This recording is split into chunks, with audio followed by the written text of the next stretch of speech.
Merry Christmas and welcome to City Church's On Demand Messages. My name's Josh, and we're so glad you're tuning in with us whenever and wherever you're tuning in from. In fact, if it's your first time, we would love for you to text NEW to the number on the screen right now. We've got a gift for you, and we'd love to connect with you. If you need prayer, we would love to pray with you and for you, and you can text next to the number on the screen as well. We would love to connect with you and just pray and lift up whatever needs you have going on right now. We are in a new series called Christmas Feels.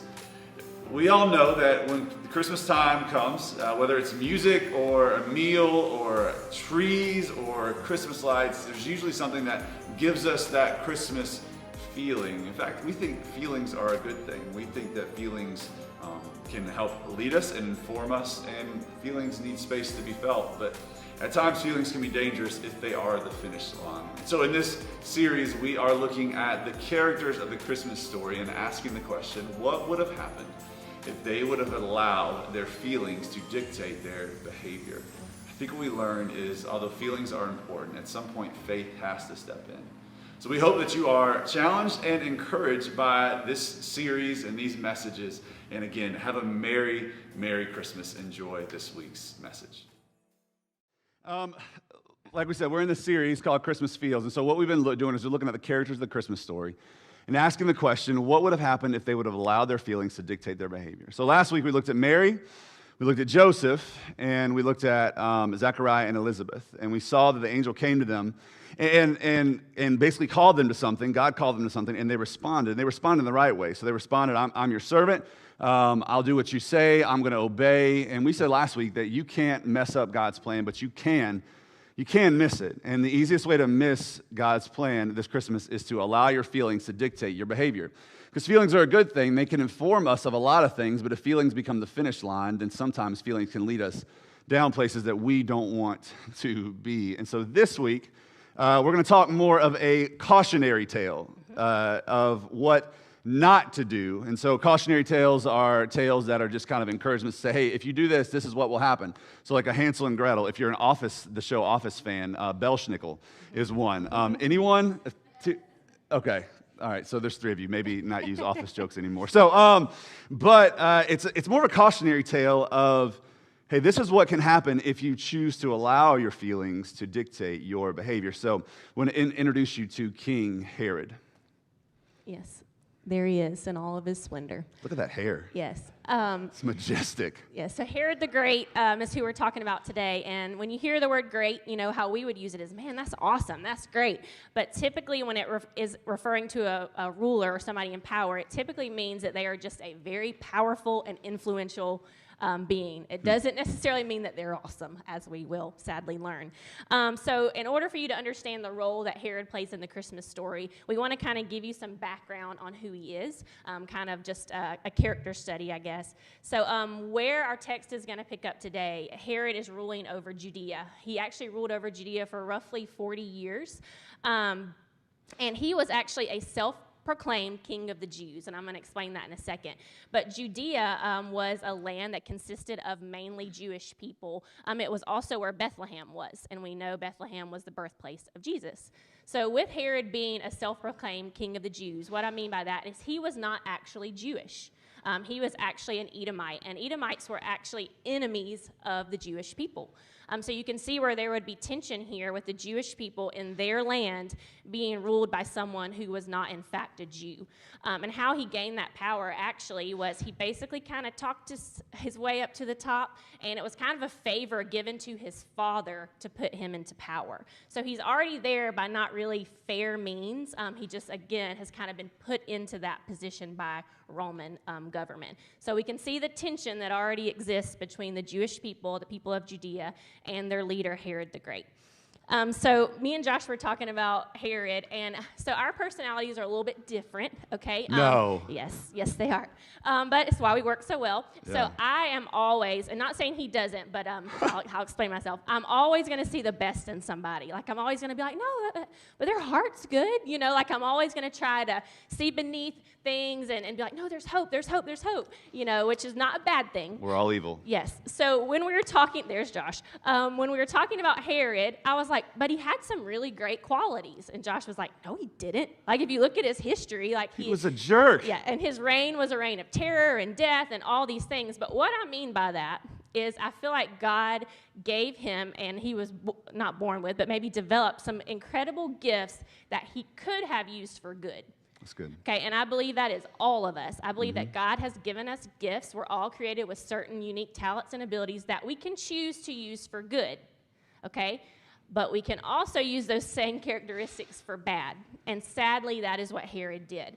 So Herod was really, really good at gaining the approval of people who were higher than him. So the higher-ups, he was really good at gaining their approval. Well, that could be used as a good thing, right? Because once he gained their approval, he could have them do things that would benefit his kingdom. But instead, by gaining their approval, he only chose to build his kingdom. He only chose to increase his power. And he would do whatever it took to his followers, to those underneath him, to stay in those places of power. So he did not use that as a good thing. Also, he was really good at executing projects and people, which we'll talk about later, but really good at executing projects. So he was responsible for rebuilding the temple for the Jewish people, right, where they could go and actually worship the Lord. But in doing that, he also built temples to pagan gods in the land of God's people. So again, this could have been a good thing, but he chose to use it to build his kingdom instead of God's kingdom. So that's what I mean by he had good qualities, but it was up to him how he used them, and sadly, he chose the wrong way. He was also an incredibly insecure and suspicious leader, okay? So again, focused on self. Anytime he felt that someone was a threat to his power or his authority, he would either have them exiled or murdered. So much to say that he did this with his own family. So just a few examples, and the list out. If you want to know more about him, we're just scratching the surface today. It's crazy. But he appointed his brother-in-law in power. But when he realized that the Jewish people actually liked his brother-in-law and actually were responding well to him, he chose to have his murder plotted to look like an accident. And so he had his brother-in-law killed. And then he decided he was tired of one wife he was married to, and so he wanted to marry another woman. So he had his wife and son exiled so that he could marry a new woman. But then when he found out actually that her birthright was closer to the becoming over the kingdom than his was, that again was a threat to him. Yep. So he had her murdered. He had his 2 sons murdered, and the list goes on and on and on. So if he's willing to have his family murdered, what else does that say about the people that he's leading and reigning over? And then at his death, it said that no one mourned his death. It almost was a relief that he died. And how sad is that? That at your death, there is not one person, not one family member, not one follower, not one person in your kingdom that mourns your death, but rather feels rescued. So anyway, that's just a little glimpse of Herod today. We wanted to kind of give you that overview so that you can see the depth and the magnitude that he holds in the Christmas story. Yeah, so normally in a story, like a Christmas story, if we were in a Hallmark movie, like this would be the character that would get redeemed, and by the end, like his heart of stone would be turned into this heart of mush, right? I mean, this is what would happen normally. Like the Grinch. Like the Grinch, yes, but let's actually see what happens. Mm-hmm. So Matthew chapter 2, you guys can turn in with us or it'll be on the screen. So here we go. Now, after Jesus was born in Bethlehem of Judea in the days of Herod the king, behold, the wise men from the east came to Jerusalem, saying, where is the king? Where is he who has been born king of the Jews? For we saw his star when it rose and have come to worship him. Verse 3, when Herod the king heard this, he was troubled, and all Jerusalem with him. So what we see here is, again, Herod wasn't Jewish, and so Herod didn't grow up learning the Jewish customs and hearing the prophecies about the coming Messiah. And so these wise men come to Herod and say, hey, where's this king of the Jews? He's like, whoa, wait a second, I'm the king of the Jews. I'm right here. But he learns and hears about another one. It says he was troubled, which means disturbed, stirred up, or uncomfortable, because his throne of comfort was about to be shaken, and I think he could feel it. I think he could understand it a little bit. And then it says, and all Jerusalem with him. So what that means is not just Jerusalem. What that means is all the leadership of Jerusalem. So not only was Herod shaken, like, hey, there's a new king in town. So if he's incredibly paranoid and suspicious, this doesn't add at all. Like, he's like, I'm the king of the Jews. I haven't had a kid, so who are you talking about that's going to be born? So here's what he does. He goes to verse 4. He says, and assembling all the chief priests and scribes of the people. So he pulls in all his wisest and his smartest, he inquired of them where the king was to be born. So Herod at this point knows nothing about this Jesus. And so now he's about to learn about him. And so he says, verse 5, they told him, in Bethlehem of Judea, for it is written. So this is where they're about to quote an Old Testament prophet. And so this is a prophecy that was told about the Messiah that the Jews were clinging to. And you, O Bethlehem, in the land of Judah, are by no means least among the rulers of Judah. For from you shall come a ruler who will shepherd my people Israel. So I think Herod heard a couple words there. He heard ruler, and then he heard shepherd. Now, we just talked about it. He was good at using people, getting what he wanted out of people.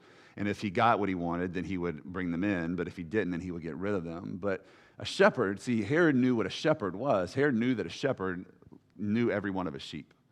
And Herod knew that every night a shepherd would bring in his sheep into the stable, and he would put his cane down, and he would check each one of their limbs. He would check and see if they had gotten injured on the day's journey. He knew every single one of them by name. This is why in the Bible, in the New Testament, we see that Jesus tells a story about a shepherd who would leave his 99 to go chase after the one that ran away.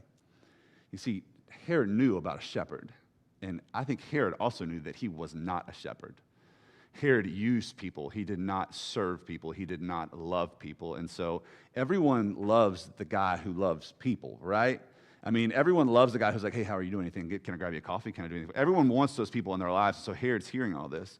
And what he does in this moment is after he has heard this, Herod begins to line himself up to Jesus. Herod begins to compare himself to what he just heard. I'm a ruler, but I'm not a shepherd. And this king is supposed to go rule over everyone and everything. You see, he knew that at that point his throne had been threatened, and he faced an option. What wins in this story? What wins in this case? My kingdom or this Messiah's kingdom?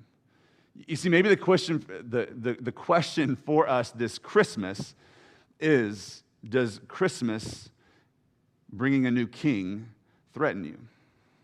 Does the idea of having to give up your kingdom for serving God's kingdom, does it threaten you in any way? Does the thought of giving things up that you hold so close and so dear to you that you know don't honor God, does it threaten you? Does the thought about a new Messiah coming and now who is here, does it threaten us in any way? Maybe the question that faced Herod is the same question that faces us. Who gets to be king in your kingdom this Christmas? Who gets to rule in your home and in your heart this Christmas? So Herod learns about this Messiah.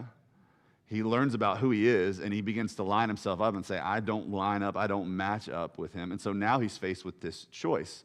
So we ask in this series, what would it look like if the Christmas characters in the Christmas story allow their feelings to dictate their behavior? So we're going to get to see, now that Herod is feeling all the feels of threatened, he's suspicious and all these things, the question is, how does he respond? So Herod was very smart. He was also a manipulator. So at this point, he's devised a plan. He quickly devises a plan, and it picks up in verse 7. It says, Then Herod summoned the wise men secretly, again, his plan, and ascertained from them what time the star had appeared. And he sent them to Bethlehem, saying, Go and search diligently for the child, and when you have found him, bring me word that I too may come and worship him. Okay, so he's making them feel like, oh, this is a good thing. Like, we've got to do this for the king. He wants us to bring this child here so he can worship him. But we know that that was not the true heart motive. So as the wise men are out searching for this child to bring them back to Herod, an angel actually appears to the wise men. And the angel warns them, do not return to King Herod. So at this point, the wise men, they're wise, so they choose to listen to the angel versus following through with what Herod had encouraged them to do.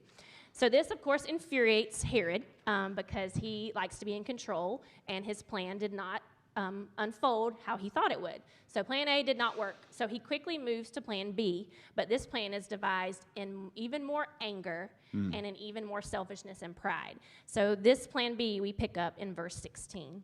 Then Herod, when he saw that he had been tricked by the wise men, became furious, and he sent and killed all the male children in Bethlehem and in all that region who were 2 years old or under, according to the time that he had ascertained from the wise men.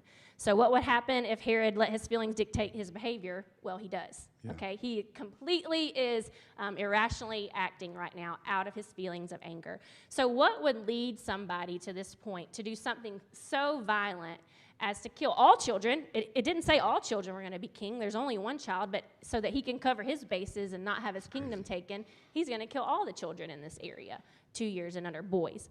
And so what leads to this? And it was jealousy, right? He did not want somebody else to have what he had, okay? But there's always the root of where jealousy comes from.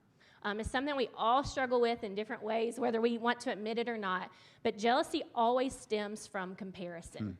Jealousy cannot be created unless you are comparing yourself to someone else, or maybe comparing yourself to unrealistic expectations in your brain. But jealousy always stems from the root of comparison. So then we have to ask ourselves, well, what drives us to compare? Yeah. Why do we even compare ourselves to other people, to other ideas, to other things? And I believe there's two main reasons. You may find yourself struggling with both. You may struggle with one or the other, but at all times, I think we all, as humans, as broken, flawed individuals, just like Herod, can struggle with these two things. And I believe that they are insecurity and selfishness, okay? And selfishness, again, is a form of pride. So if you're looking at insecurity and selfishness, let's start with insecurity first. Here's the questions that started just rattling around in Herod's head. Well, why are people looking for him and not me? Will he be a better king than me? Why are people talking about him and not me? Why are they giving him gifts and not me? Why do people like him more than me? Okay, so those are questions of insecurity. Why him and not me? Why them and not me? Why her and not me? Okay, so you begin to think you're not enough, right? You begin to think that there's somebody else who is going to kind of overtake you, when in fact, God's created you specifically for a purpose in the same way he's created everyone for a specific purpose. Okay, and then there's selfishness and pride that steps in. I'm not sharing my power with anybody. No, nobody's having my power. I'm the best king there is. Why do we need another king? I can do this by myself.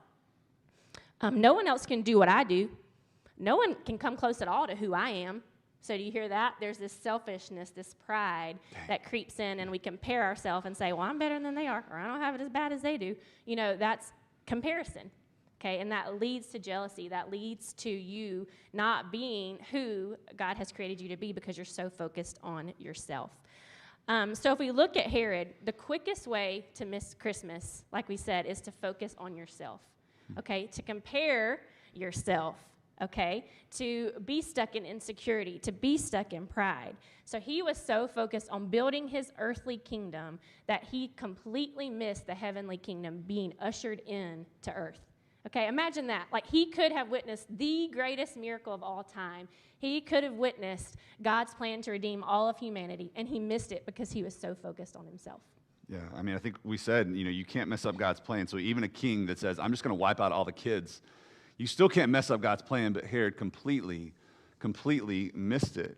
And comparison is something that we all wrestle with. And for most of us, if we're on it, it started around elementary school, when we started realizing that some people are smarter, some kids are smarter than others, and some kids dress differently than others, and some kids, well, maybe not for most of us in the room, but now it's a real thing. Some kids get phones earlier than others. Some kids back then, some kids are more athletic, some kids are more popular, and something clicks in our brains around elementary school where we just, and I don't know, I know where it comes from, we'll get to that in a second, but it just starts happening.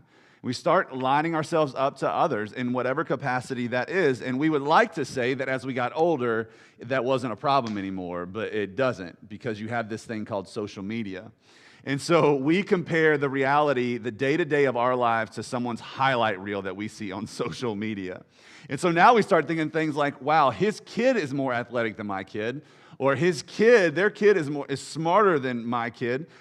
They are more popular than my kid. They have a better haircut, or they have better clothes than my kids. Or we start comparing and saying they've got a better car, or a better house, or a better spouse, or they are healthier than I am. I read this, and this was from another pastor, but he said, comparison is living in the land of E-R.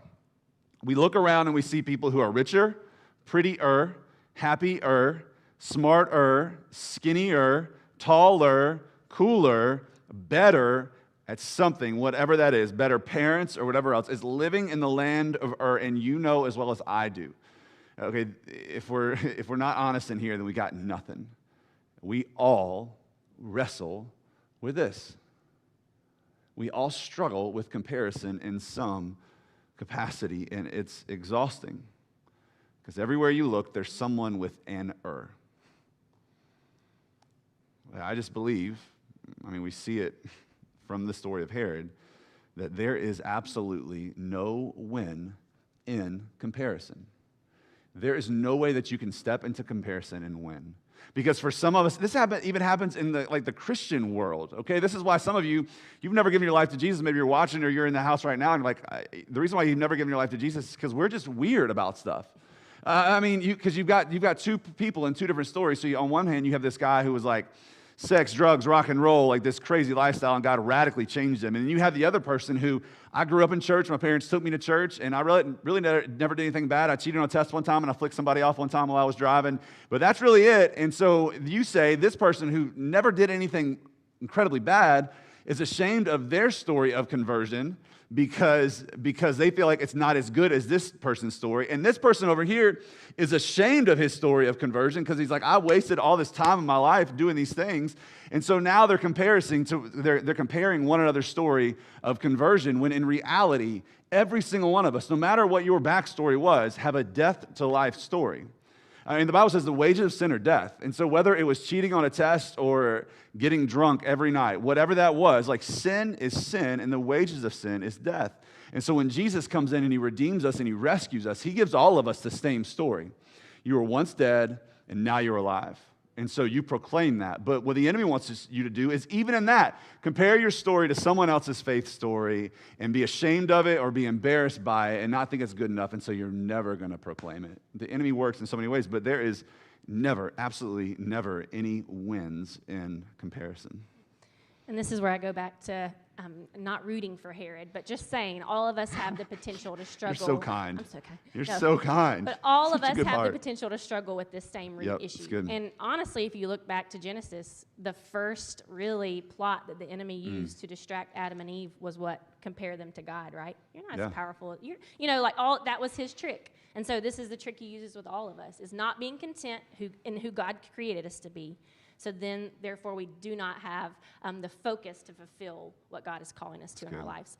So the question we have to ask ourselves is, what lengths are you going to go to uphold your kingdom, to uphold your image? And if you look at Herod, again, his was murder. He murdered people, right? It's a whole other lane of there you go. Murder. Yes. Hopefully that's not a thing. But he walked away from his family. He chose his kingdom over his family. There was nothing in his life, and we saw that, like I said at the end, no one mourned his death. So he had nothing to speak for at his death. So what lengths are you willing to go to? And it may, hopefully, it's not murder, but are you willing to go so deep in debt to try to keep up with your neighbors or your friends or your family, to try to uphold this image of wealth that you cannot sustain? Are you going to diet yourself to death and focus so much on getting to this ideal image that your body wasn't even created to look like? Are you dating yourself to death, trying to find the right person when really God is asking you, hey, but have you become who you need to be first? Are you content in just you, or do you have to have someone other than me to bring fulfillment? Are you driving someone crazy that steps on my toes to uphold unrealistic expectations? Are you saying, well, I just want my kids to reach their full potential? But whose potential is it? Is it your potential, or is it the potential of your friends that you're measuring your own children up to? Are you having those same unrealistic expectations on your spouse, on your family members? But you have to ask yourself, whose expectations are those? That's good. Are they yours? Because, again, you're wanting to uphold this image, or are they God-given expectations? So, again, your kingdom or God's kingdom. You're not content in God's plan, but really, is it God's plan you're focused on, or is it your own plan? And because that's not happening, you feel that lack of contentment. So what lengths are you willing to go to? It had to be exhausting to be Herod, right? He was paranoid, we know that. He was suspicious. He didn't trust anyone, but it was because it all was rooted in his hardened heart. Okay, so when we are constantly dealing with comparison, it's exhausting for us too. It's exhausting to scroll through social media, and be like, oh, I didn't do that. Oh, I don't know how to do that. So what are things maybe you need to step away from that are causing you and tempting you to compare way, way more than you should. But there is good news. Unlike Herod, because he rejected it and he missed it, we have access to something that Herod didn't. The Bible speaks of comparison probably more than any other area of culture. Like it gives us hope and it gives us encouragement on how to truly overcome and face this issue. And if we look in the New Testament in Galatians, Paul gives us some powerful insight that Josh is going to dive into after I read it. But if we could truly let this passage go from our head to our heart, I truly believe it would cause us not to look at others, but rather to keep our eyes on Christ this Christmas. And it's a Christmas verse. Yes, it is. We don't think about it that way, but it's a Christmas verse.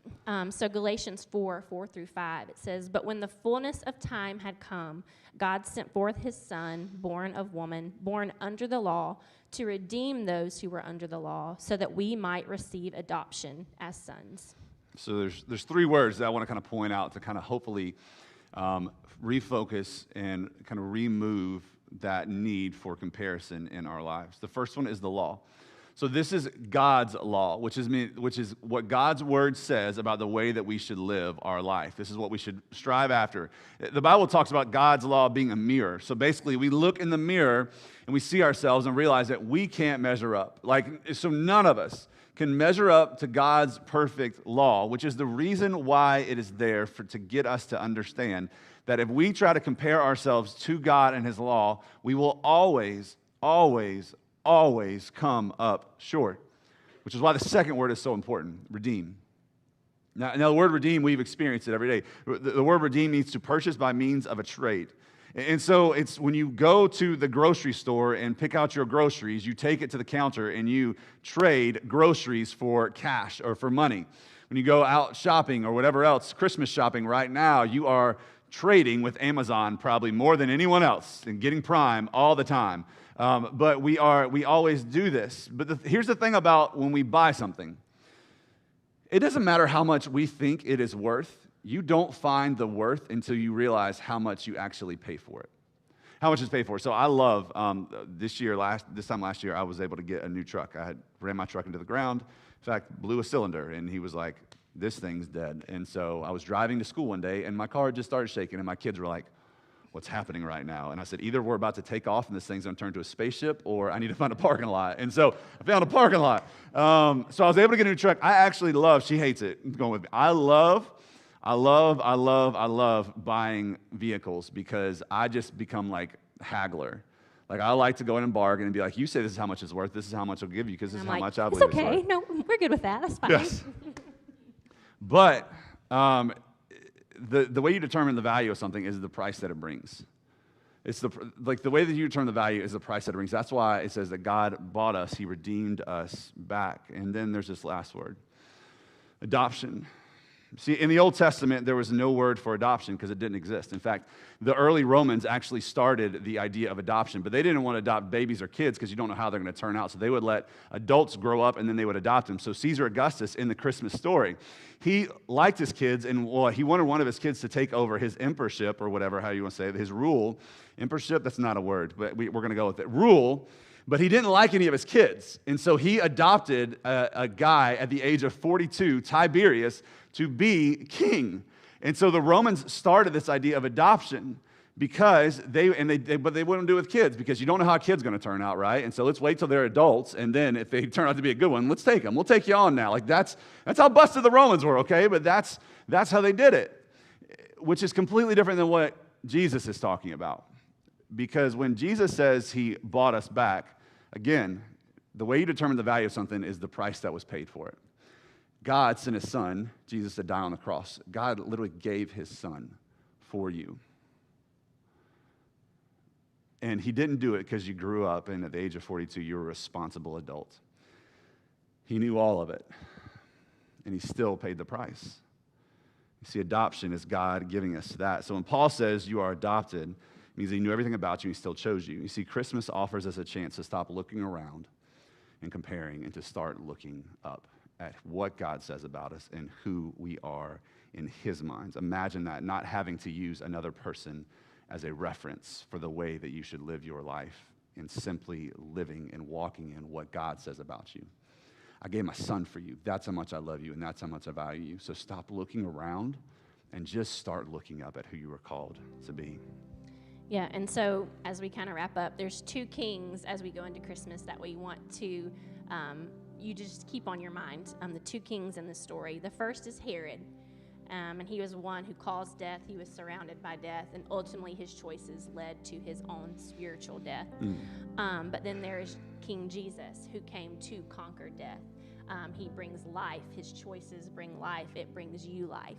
So in this Christmas season, where are you finding yourself? In the stress of it all, or the fact that because of this moment that we should celebrate all the time, but truly get to focus on this time of the year, do we realize the gift that it brought us, the freedom that it brought us from comparison? And just a line that I think just is so awesome is that Herod thought that through death he could stop Christmas, but God knew that through Christmas he could put an end to death. That's good. So we hope that this Christmas you won't miss it. You won't miss the fact that Jesus came to bring you life. You won't miss the fact that Jesus came to free you from comparison, and that you can truly sit and be content in who Christ has created you to be. He's created you to be you. You're not supposed to look to the right or to the left to be anyone else but you. And in fact, God's plan for you can only be fulfilled by you, right? So really dive into him this Christmas, and what is it that he's calling only you to do, because he's created only you to do it. So don't miss Christmas and don't miss that calling. Yeah, maybe the most helpful thing we could ask ourselves this Christmas is taking a look at the cautionary tale of Herod and asking this simple question: what is rejecting Jesus costing you? Like we see what rejecting Jesus cost Herod. The question for us is, what is rejecting Jesus costing you? Maybe that's in your marriage. Maybe that's in your personal life that no one else knows. Maybe that's in your family. Maybe that's in the workplace. God's placed a call on your life. This is what God does. This is the story of what God is. He reveals himself to us. He calls us to something, and he lets us respond. I believe that in that moment when Herod went to the chief priests and the scribes, that was a call. They were like, this is who this Messiah is. And he had a moment to respond. And he responded with rejection.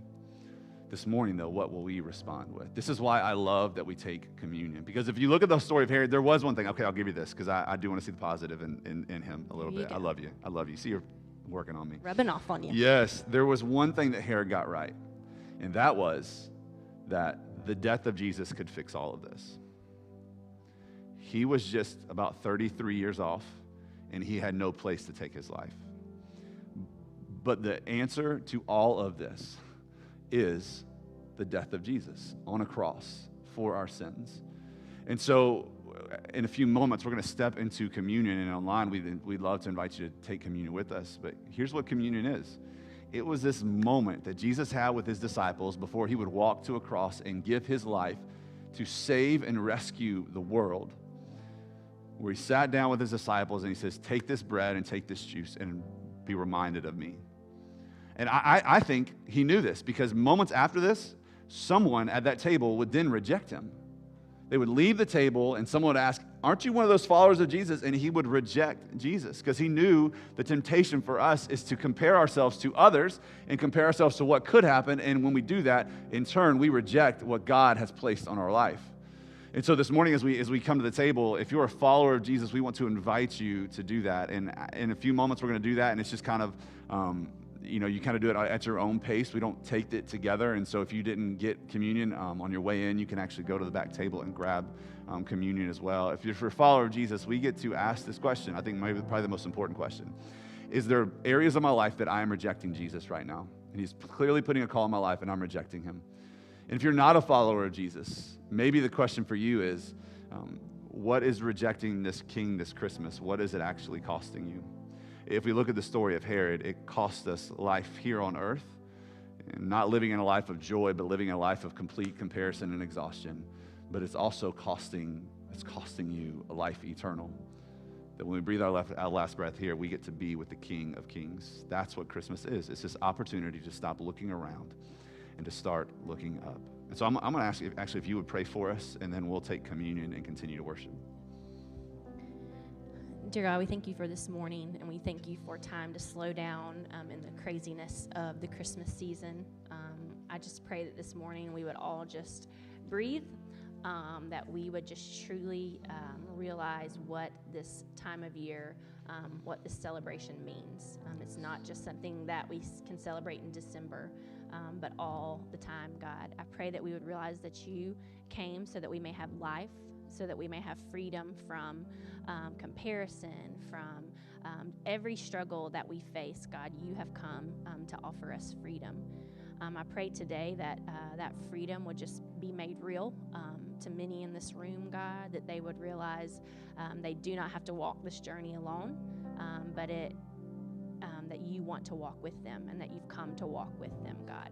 I pray that we would release things that we are comparing ourselves to, and that we would realize that you've created us to be exactly who you want us to be, that you have a plan specific to our lives, specific to our spouses' lives, to our children's lives, and that we would truly just focus on you to take the steps that we need to accomplish that plan. We thank you for Christmas. We thank you that the whole world just pauses to celebrate this, that you came for us, God, that our King is here. We're no longer waiting, but you came, you conquered death, and now we have life in you, life eternal. I thank you that we can learn from the stories of those from the past, and I pray that we would just use that as a course correction for our own lives, God, and that today you would continue to move as we take communion and as we worship, and help us all to hear what it is that you would have us to hear. And it's in your name we pray.